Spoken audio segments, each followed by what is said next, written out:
Querido Jesús Rodríguez, felicidades, te reeligieron como presidente de la Canaco. Sí, querido David, te agradezco mucho. Qué gusto en saludarte, qué gusto en saludarte. Igual, David, saludo con mucho aprecio a ti y desde luego a todo tu auditorio. Oye, a ver, creo que la iniciativa privada estamos viviendo un momento como raro, Sí. donde es difícil. Hay algunos que ya decidieron que la mejor opción es aplaudirle al gobierno y parecer maestros de ceremonia del gobierno. Algunos otros, igual de equivocados desde mi punto de vista, decidieron que ahora hay que estar en contra del gobierno. ¿Cómo se representa a los comerciantes? ¿Cómo se le hace para mantener ese equilibrio? Te agradezco muchísimo, David, esta pregunta porque es sumamente importante. Bueno, primero decirte que me siento muy halagado de haber sido y honrado de haber sido reelegido ya por segunda ocasión y que pues esto es una gran responsabilidad. Y esta responsabilidad habla primero de la organización que tenemos, que es la más antigua de este país y también la más grande, y lo digo con humildad, pero también con orgullo. No, pues es la verdad. Sí, es la verdad, fundada en 1874, no solamente la primera cámara en este país, sino en el continente americano. Y por otro lado, la más grande porque estamos situados en el centro del país y representamos a 46,000 socios que pagan una cuota para la institución. Y ahí viene la respuesta a tu pregunta. La gente que de alguna manera aporta a la institución para ser representados, espera justamente eso, el que pueda ser representado en sus intereses legítimos para desarrollar pues la viabilidad, la existencia, la sostenibilidad de sus negocios. Y es lo que nosotros tenemos que hacer ante grandes retos como la regulación. Pero estamos transitando en un gobierno en el cual uno debe de ser muy cuidadoso para primero representarlos y estar siempre sentados en la mesa, y en segundo lugar para no convertirnos en subordinados del gobierno, sino en interlocutores.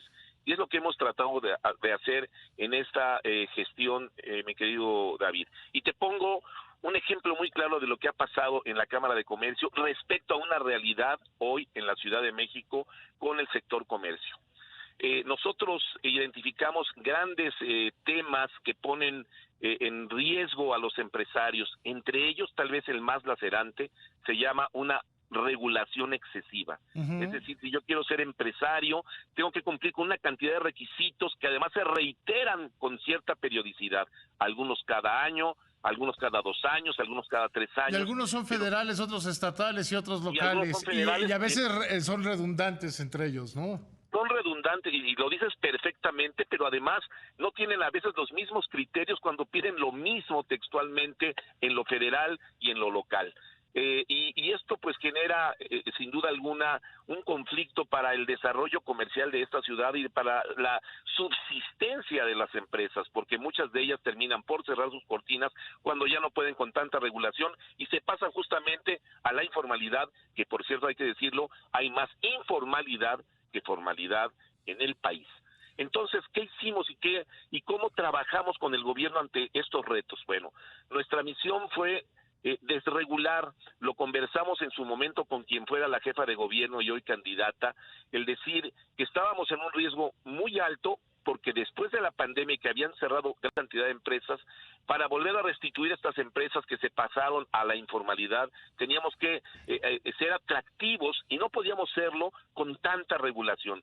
Y por ponerte un ejemplo, trabajamos, y además debo decirlo, nosotros no le hablamos del empresario, le hablamos del trabajador, porque es el lenguaje que sin duda alguna empatiza con el actual gobierno. Las fuentes de empleo que se generan, las condiciones de estos empleados que necesitan pues su seguridad social, su fondo del retiro, y todo esto estaba haciendo lacerante, y hablamos de las pequeñitas, porque las grandes se autogestionan, las pequeñitas, las microempresas. Sí, o sea, una empresa grande no los necesita tanto No los necesita, como es una claro. Micro y pequeña.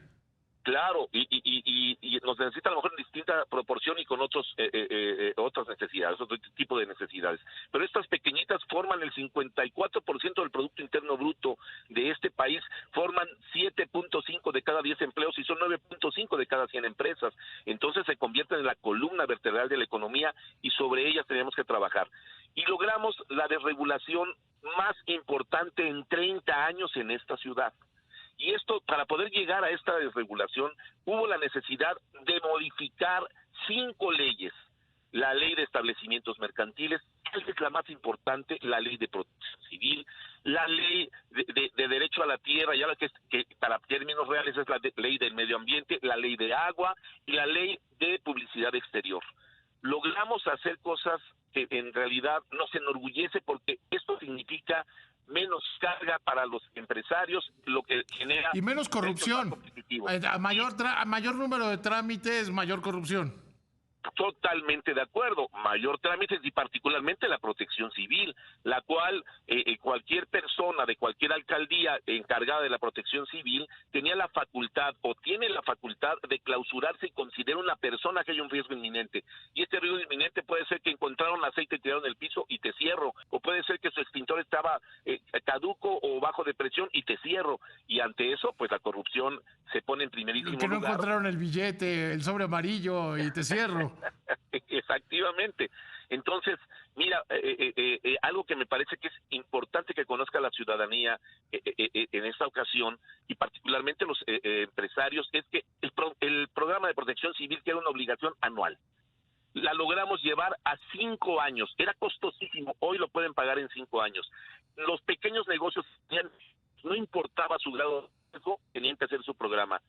Vamos a 200 metros y ya hasta 200 metros tenían la obligación. Número 3, estaban obligados a poner una alerta sísmica costosísima. Cuando tenían una del poste, eso no importa. Bueno, hoy logramos que si es audible cualquier en la ciudad, ya no tienes que ponerlo. Otro tema importantísimo, si tú colindabas con un obligado, así tuvieras 25 metros cuadrados o 10 metros cuadrados, estabas obligado a hacer el programa.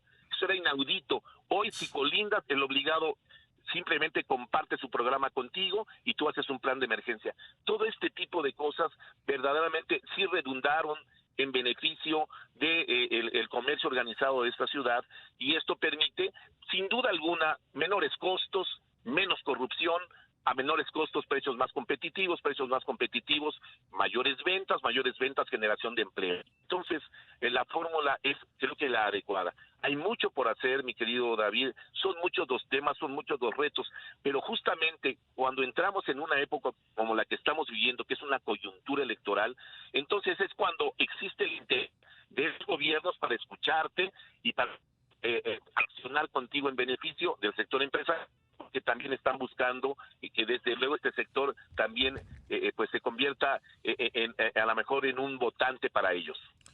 Oye, a ver, se ha hablado de que se tiene que hacer una reforma fiscal.